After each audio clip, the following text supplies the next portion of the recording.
Senhor esteja convosco. Ele está no meio de nós. Proclamação do Evangelho de Jesus Cristo, segundo João. Glória a vós, Senhor. Naquele tempo, Jesus respondeu aos judeus: Meu Pai trabalha sempre, portanto, também eu trabalho. Então, os judeus ainda mais procuravam matá-lo, porque além de violar o sábado, chamava Deus o seu Pai, fazendo-se assim igual a Deus. Tomando a palavra, Jesus disse aos judeus: em verdade eu vos digo, o Filho não pode fazer nada por si mesmo, ele faz apenas o que vê o Pai fazer.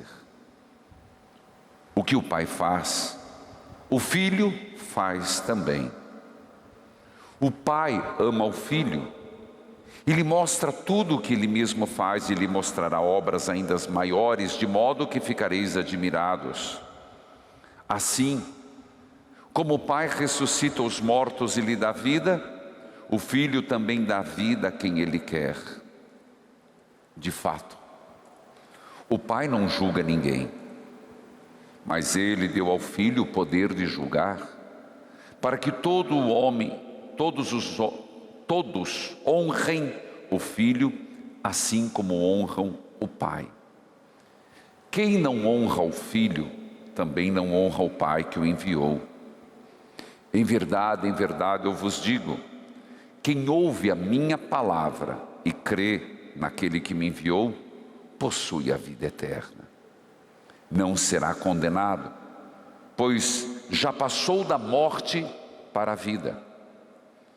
Em verdade eu vos digo, está chegando a hora, e já chegou, em que os mortos ouvirão a voz do Filho de Deus, e os que a ouvirem viverão. Por quê?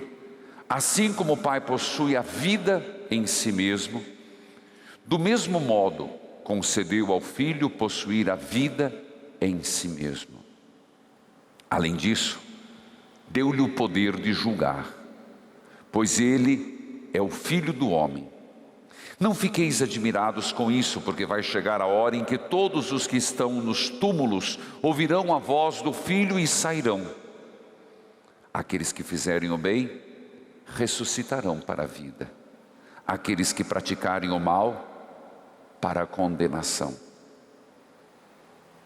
Eu não posso fazer nada por mim mesmo. Eu julgo conforme o que escuto. O meu julgamento é justo, porque não procuro fazer a minha vontade, mas a vontade daquele que me enviou. Palavra da salvação. Glória a vós, Senhor. Que a palavra de Deus perdoe os nossos pecados. Amém.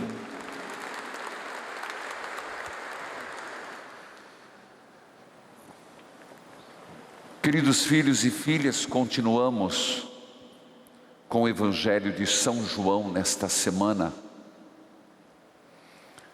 E para contextualizar esse discurso colocado na boca de nosso Senhor Jesus Cristo, não que Ele não o tenha feito, mas falou no seu tempo, em momentos distintos, e João o traz aqui. Tem um propósito. Se nós lembrarmos, inclusive o Evangelho de ontem, dizia o texto, era capítulo 5, do versículo 1 a 16. Jesus estava no templo, em Jerusalém, e um homem, perto de Jerusalém, em Bethesda, estava na piscina. Lembram disso? 38 anos doente. E Jesus o questiona: você quer ser curado? Ele o faz. Não vou voltar ao que foi, quem quiser é só acompanhar ontem. Mas no final, o ponto de discórdia não era cura. Era o questionamento dos fariseus por ele ter curado num dia de sábado. O Shabat é um dia respeitadíssimo para o judeu, porque depois de Deus ter criado o mundo, descansou. Por isso o judeu leva muito a sério esse repouso do sábado, esse não ter ações, atitudes no sábado. E Jesus curou no sábado. A pergunta é: por que ele curou? Jesus responde hoje, esse é o contexto: meu Pai trabalha sempre, portanto também eu trabalho. De modo geral, tudo que nós ouvimos tem um propósito.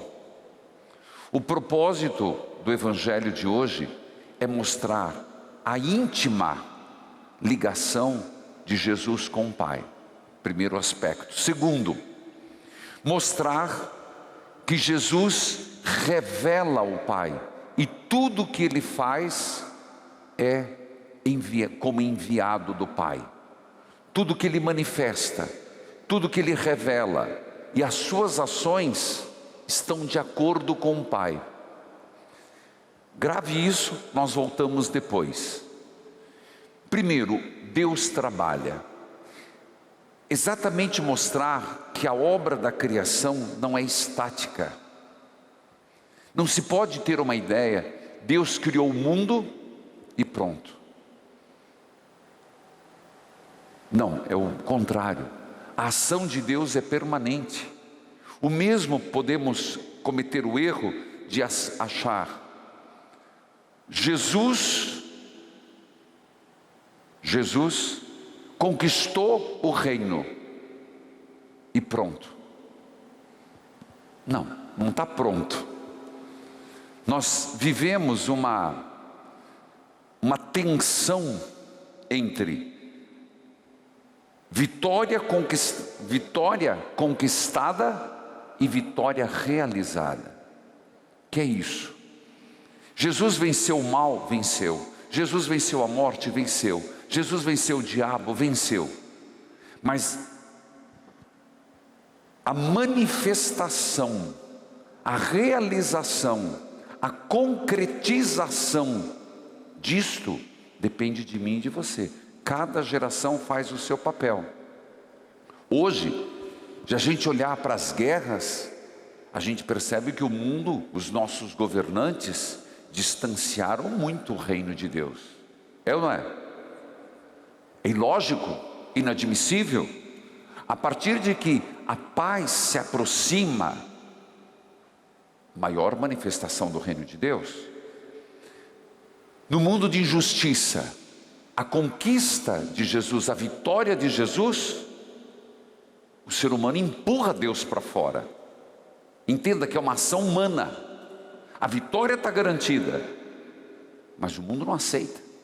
Então nós empurramos a ação da redenção e vivemos. O inferno começa aqui, gente. Não pensa muito no inferno depois, não. Porque o que você começa aqui, ele não se reduz aqui. Mas uma pessoa, vamos no plano pessoal, que talvez possa ficar mais claro. Alguém que insiste em viver um pecado, insiste. Ele acaba vivendo o inferno. Cedo ou tarde, ele vai ateando fogo, usando a imagem bíblica, vai juntando graveto, juntando graveto, juntando graveto. A hora que ele tacar fogo, meu filho, vai se queimar. Você acaba, se hoje você está vivendo um inferno na tua vida, não foi Deus que te mandou. Não foi o diabo que te empurrou. Foi você que fez. A gente não aceita essas coisas. É aquela história. Você faz, apronta e depois a culpa é de Deus. A culpa é do outro, mas nunca é nossa. Então, voltando a esse conceito, a criação a primeira criação de Deus, ela pode ter terminado. Deus criou tudo e viu que tudo era bom. A redenção de nosso Senhor, ela já é uma realidade. Ela já é uma realidade em Cristo. Mas eu e você somos chamados a fazer essa realidade se manifestar em nós. Eu estou insistindo nesses conceitos, usando vários artifícios de algo profundamente teológico, que nós chamamos do reino dos céus, o já e o ainda não. Já vivemos o reino, ainda não plenamente. Voltando ao texto, meu Pai trabalha sempre. Deus não para. Desculpe usar o termo, Deus não sossega. Por que Deus não sossega? Porque qual é o fim último de Deus? A nossa salvação. Desculpe dizer uma coisa, Jesus não é estático. Nossa Senhora assunta ao céu não está estática. Até Santa Teresinha dizia: eu não quero passar o meu céu sem fazer nada, eu quero continuar derramando graças sobre o mundo. Nossa Senhora está junto de Deus, intercedendo. Jesus é nosso intercessor, Ele continua até hoje trabalhando. Por quê? Porque o que Ele fez não foi suficiente? Foi. Mas trabalhando para que o ser humano aceite a vontade de Deus. Entenderam esse conceito? É muito importante, meus irmãos. É importantíssimo. Meu Pai trabalha sempre, então eu sempre trabalho. Então, agora expliquei teologicamente, expliquei esse conceito na prática. E toda vez que você vê atos, repito, atos de injustiça generalizada, o ser humano é como que pegasse Deus e empurrasse. Cada vez que você vê indícios de guerra, de desprezo, o ser humano está negando Deus. Então se Deus trabalha sempre, Jesus também, nós podemos descansar? Não. É aí que está. A igreja não pode descansar. Não é a fase do descanso da igreja, não é. O Papa não pode descansar, os bispos não podem descansar, um padre não pode descansar, você não pode descansar. Nós vamos ter tempo para descansar em Deus, mas agora não. Nós não podemos nos dar o luxo de cruzar os braços. Nós não podemos nos dar o luxo de se sentir derrotados. Nós não somos derrotados. Ele já tem a vitória.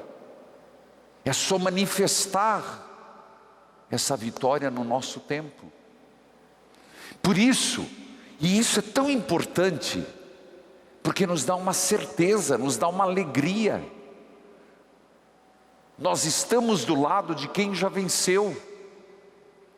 A nossa batalha é uma batalha menor, mas sabemos que se mantivermos firmes nela, a vitória é certa. Gente, é impressionante você entrar numa partida de futebol sabendo que você já ganhou. Por que a gente se dá de derrotados? Por que a gente se dá o luxo de cruzar os braços? Por que a gente se dá o luxo de dizer: não, o mundo está perdido, a igreja está perdida, o ser humano está perdido? Deus continua trabalhando sempre. A Trindade Santa trabalha, Deus trabalha, o Espírito Santo trabalha, Jesus trabalha, Nossa Senhora trabalha para a santificação do mundo. Mas a manifestação desse trabalho no mundo, Deus confia em mim e em você. Alguém vai dizer: coitado, por isso que Deus está perdendo. Não. O Pai das misericórdias, domingo, Ele confia nos filhos, tanto no filho aventureiro, quanto no filho sisudo, mas Deus confia, e espera a nossa parte. O Evangelho segue, E é claro que poderia seguir com muitos outros pontos, mas eu quis hoje frisar este começo. Quis hoje frisar isso. Não descansemos. Nossa Senhora, hoje é quarta-feira, Nossa Senhora, ela não está parada, ela não está estática. Quando nós falamos que ela intercede por nós, é esse trabalho contínuo e constante, de fazer com que as nossas relações sejam uma bodas de Caná no vinho transformado. Então eu te pergunto hoje, qual a intenção que você quer pedir? Nossa Senhora, me ajude, com a graça de Deus e com meu esforço, a mudar essa realidade. Filho, às vezes a vida, a gente apronta, que a gente fica num beco sem saída. É impressionante. Talvez você não esteja passando, talvez você esteja passando. Você fica meio que numa sinuca, como a gente fala. Às vezes você se sente meio assim, eu não sei para onde ir. Não estou sabendo para onde caminhar. É nessa hora que a gente tem que pedir: Deus, eu me rendo. Hoje, em Provérbios, tinha um texto que dizia e instigava isso: Deus é a última palavra. E eu questionava: será que você não está querendo lutar contra Deus? Às vezes a gente está num caminho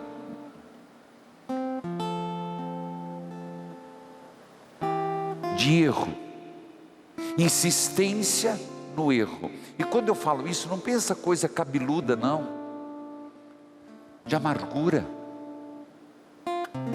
de desejo de eu quero que a pessoa sofra, vingança. Às vezes um apego, e a gente continua nesse caminho, e tudo está mostrando, não vai dar certo.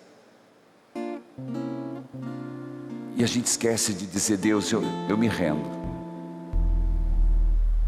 E eu perguntava e pergunto: será que às vezes você não está lutando contra Deus? Mas não é desigual?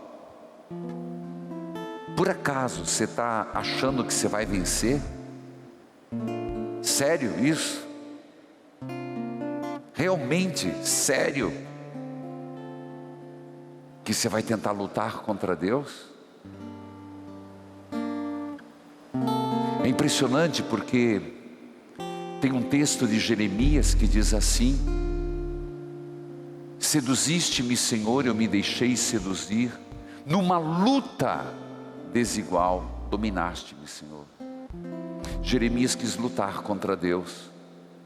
Jacó lutou contra Deus e feriu a perna. Você quer lutar contra Deus? Não, padre, Deus me livre de lutar contra Deus. Mas as tuas ações não estão falando isso?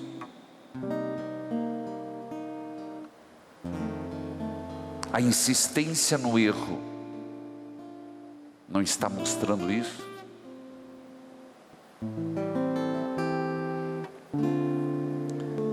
Meu pai trabalha sempre, e eu também. Então vamos pedir hoje: Senhor, ajude-nos, ajude-nos. Nossa Senhora, favoreça-nos, conduze-nos.